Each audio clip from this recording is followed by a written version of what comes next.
So I listened to pretty much all of Colleen Hoover's books during lockdown, and they were entertaining enough to pass the time, but I couldn't even really tell you what each storyline was about because they were kind of samey, and I just wasn't really the biggest fan of them in general, even though I am her target audience. I mean, I'm a romance junkie, and I unironically loved Anna Huang's books, Jay Hogan, Riley Nash, Alexis Hall, and Susan Elizabeth Phillips. I mean, those are really good writers, I think, so maybe there's no comparison, but you know what I mean. So when the first paparazzi photos came out of Blake Lively as Lily Bloom, I already wasn't convinced. You see, Blake Lively is an it girl, and they really had to put some effort into frumping her up with those eccentric clothes and the frizzy hair, and even then, I don't know. She is a decent enough actress. I really liked her in Age of Adeline, and of course she is Serena van der Woodsen, but I'm sorry, she's always going to be that girl, the it girl. But sure, she's our Lily. Fast forward to the release of the movie and all the press surrounding it. Things got a little dramatic. I'm going to give you the TLDR version. It's that Blake Lively and the director of the movie, who is her co-star as well, who plays Ryle, didn't get along. They didn't even promote the movie together, which was pretty weird. Blake especially didn't come out looking very good because this is a movie about a very sensitive and triggering topic, domestic abuse. But she was pretty much swanning about promoting her hair products and her drinks. And of course, her annoying as heck husband was also involved in this movie, going as far to rewrite some parts of the script for some reason. Anyway, I have a deep irrational dislike of Ryan Reynolds already. And so around this time, we have then Justin Baldoni, he is already some kind of mental health advocate, and he talks about topics that generally men find difficult to talk about. So he was having the difficult conversations about the subject matter of the movie. And then we had the prom king and queen on the other hand, having a ball seemingly and promoting their products and Blake's wardrobe, I guess. Anyway, it was annoying enough that I needed a breather before seeing the movie because it was all a little bit much, but I finally saw it. My expectations were very low, but it was actually worse than I was expecting. Anyway, let's summarize it and talk about it. Onto the video. Lily Bloom goes back to her childhood home for her father's funeral, and she never had a good relationship with him, though. I mean, it's pretty evident because she's unable to give a eulogy for him at his funeral, and she can't express what it is about him that she loves, so she walks out of the funeral without giving a speech. Sometime later in New York, I think, she's on the rooftop of a building getting some fresh air, and that's when she catches Ryle having a tantrum with a chair. It's pretty bad. He's kicking it around and he's pretty angry. Turns out he's angry because he's a neurosurgeon and he saw a little boy, a 6-year-old boy, die that day. Eventually, Ryle sits with her and they get to talking. I just gotta say that if this is the famous rooftop scene that Ryan Reynolds wrote, it shows, and it kind of sucks. I mean, we've seen Blake Lively have flirty banter in character, so we know what that's like. And here she just seems kind of checked out, and we just only started the movie. In fact, one of my main criticisms in this first act is that competitive flirting, which I usually really enjoy in romances, the vibe with it is just off. It just feels like she's annoyed with him, really. Underneath her brushing him off, we, as the audience, we're supposed to sense that she actually can't help herself and that she does want him, and she's really enjoying the banter, but she seems mostly annoyed. Anyway, she's like, I'm obsessed with flowers and my name is Lily Bloom and I'm opening a flower shop. She's a bit silly and she giggles when he tells her that he's a neurosurgeon because she doesn't believe him at first. She says that she thought that he was a crypto bro or something. And she also laughs at his name, thinking that it's made up because his name is Ryle Kincaid. To be fair to her though, I guess he's a rich, hot neurosurgeon. So, you know, maybe that does strain credulity. Maybe it's too good to be true. Also, her father just passed away and her relationship with him was quite complicated. So let's cut her some slack. Anyway, Ryle and Lily then play this game of telling each other their naked truths, and Lily's first truth is that she lost her virginity to a homeless guy. I mean, the fact that she slept with a homeless guy isn't that weird, I guess, but the way she phrases this, I don't know, it kind of reduces him to, you know, just being some homeless guy. And if that's the first thing she thinks about, then I don't know, it's kind of weird, right? Anyway, he tells her that he wants to have sex with her, but he doesn't want a relationship. Love is not his thing. She's not into it at first, but she signals still that she's interested.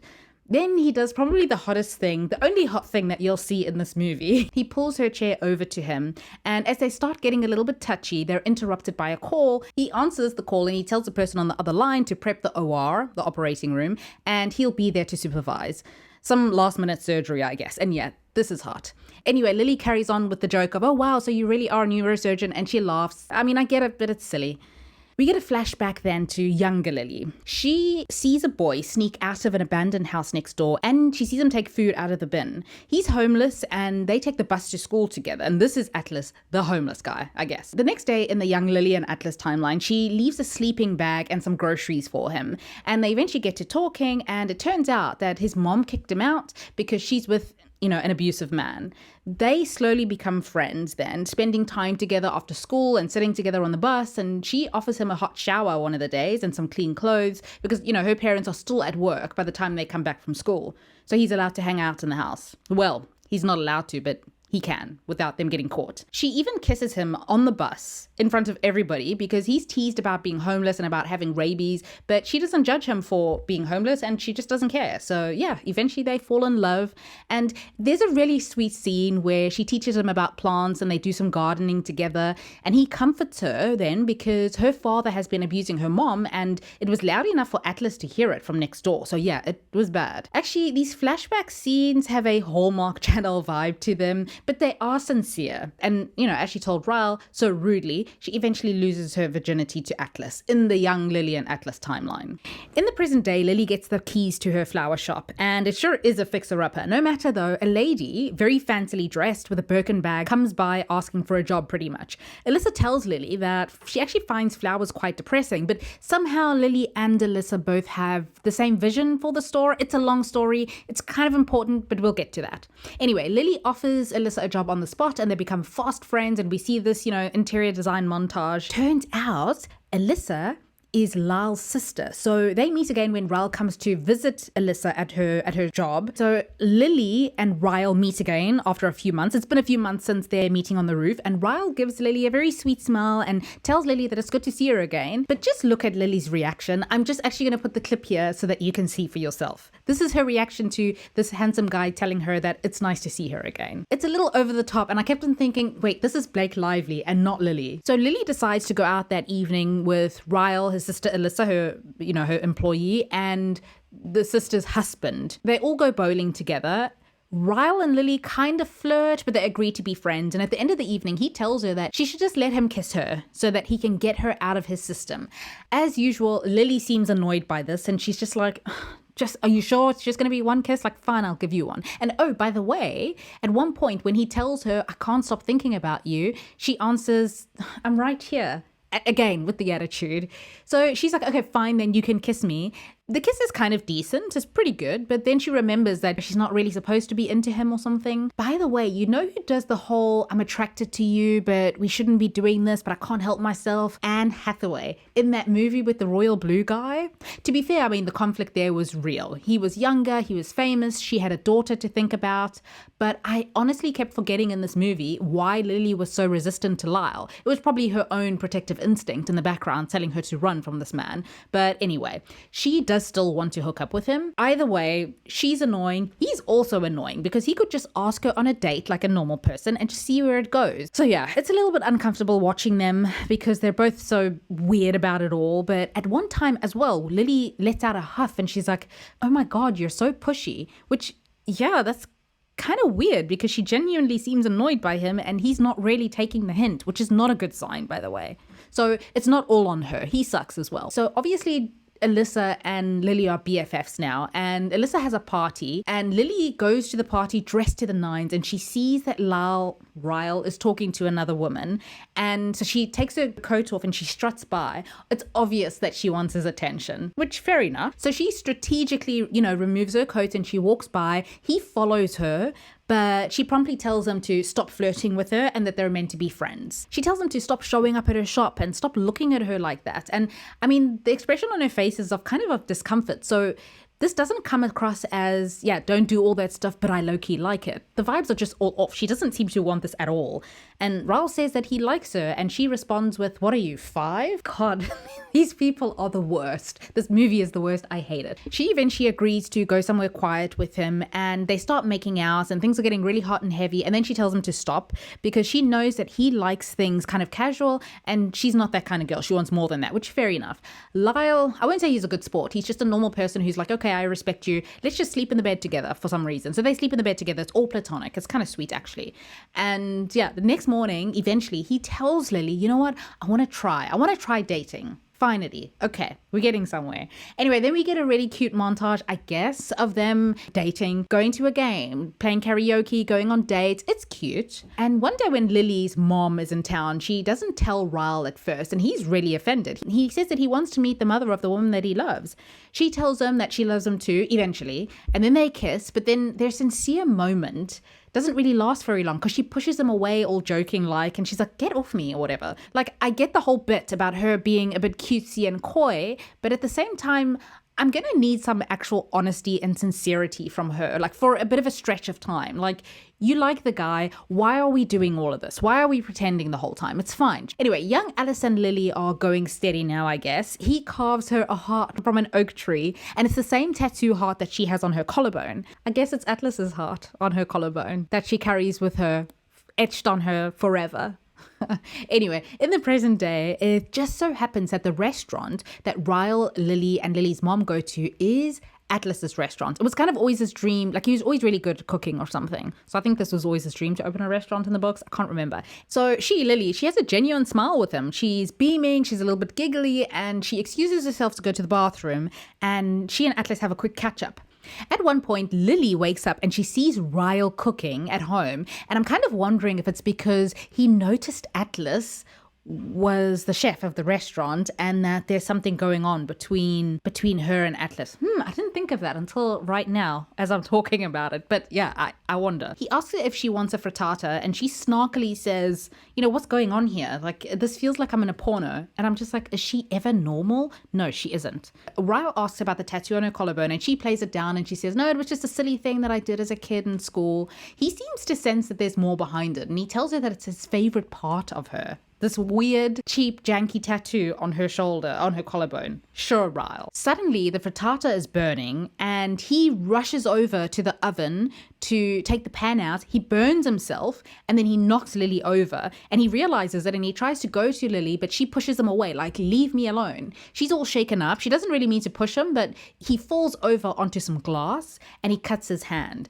Bad news, he's a surgeon, and yeah, his hands are basically his money makers, but he ends up being fine. The group all ends up at Atlas's restaurant again, very clearly a setup by Ryle, because I saw him watching her like a hawk in the car. I think he knows. Anyway, there's this moment that annoyed me when Ryle and his brother-in-law are talking about Ryle's big 27-hour surgery that he just did, and Lily interrupts and she's like, oh, well, have you guys thought of baby names? She can be a little much sometimes. Like, let the guy be excited about his 27-hour surgery, that he's talking to somebody else about. So Lily goes off to the bathroom at one point and Atlas confronts her because he saw when he came over to the table that Ryle had a bandage on his hand and Lily has like a cut on her forehead, and he knows that Ryle was the one who hurt her, and he's like, you need to leave him. But she's like, no, I can't, I love him, or whatever, it was an accident. As they're leaving, Ryle catches Atlas and Lily in the bathroom and he's like, oh, so this is Atlas, the homeless guy that you wasted your virginity on.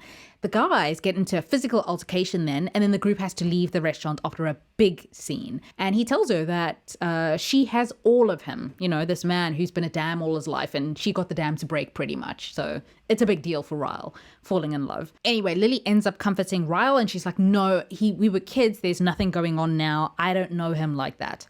In the past timeline, Lily's dad catches her and Atlas in bed together and he beats Atlas up, like really so badly that Atlas needs to be taken away on a stretcher. And I mean, Atlas is just a kid at this point. Months later, in the present timeline, grown Atlas goes over to Lily's shop and he apologizes and she says it's fine, it was just a misunderstanding. And he's like, well, actually, no, it wasn't. But he asks her, are you happy? And she's like, I've never been happier in my life. And she asks him if he's happy and he's like, no, I'm not. Because, Atlas is the perpetual sad, soft guy who won't be happy until he's with the love of his life, Lily. So Lily tells Ryle one evening that her dad used to hit her mom. They have a bit of a heart-to-heart then, and there is definitely a vibe shift in the scene, and they're actually close and intimate, which Ryle's a bad guy, but it's nice to see, because they are meant to be in love after all. When Jenny Slate's character gives birth what's her name? Alyssa, Ryle and Lily go to visit, and that's when Ryle proposes marriage to Lily. They seem genuinely happy, and we see them get married, and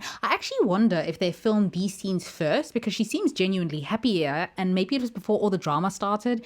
This is why I think that some of the behind the scenes drama, they should just let that be behind the scenes until maybe after the run of the movie, because yeah, now I'm just thinking of that all the time whenever I see something weird in the movie. Anyway, one day Ryle finds Atlas's number in Lily's phone. He breaks something, Ryle, and he storms out of the house, and she goes after him. He pushes her down the stairs then. Well, at first it looks like, well, it's not clear really. It's like she's trying to hold on to him, and then he pulls back and maybe she falls over.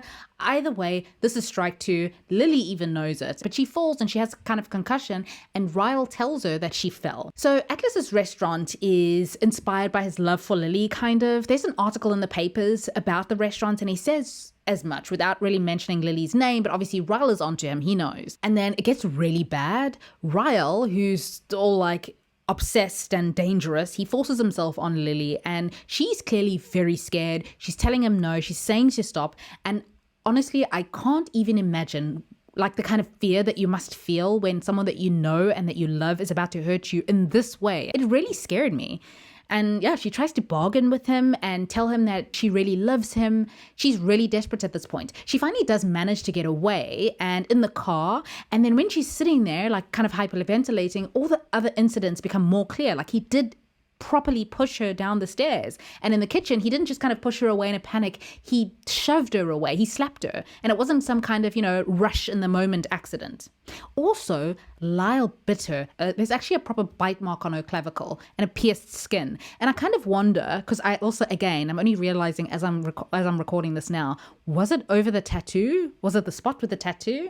I don't know. I'm going to have to see. Anyway, all this time, Atlas is with her because after the incident with her, when Ryle tried to force himself on her, she did go over to Atlas and he's kind of been, there for her as a friend. Also, she finds out in the hospital as she's getting checked over that she's pregnant. Atlas offers her a place to stay and tells her that she can stay as long as she wants. And yeah, he's pretty good about giving her a safe space, but also about giving her her actual space. He has to go out and work and he does his own thing as well. But at one point they do hang out a little bit and Lily laughs for the first time in a really long time.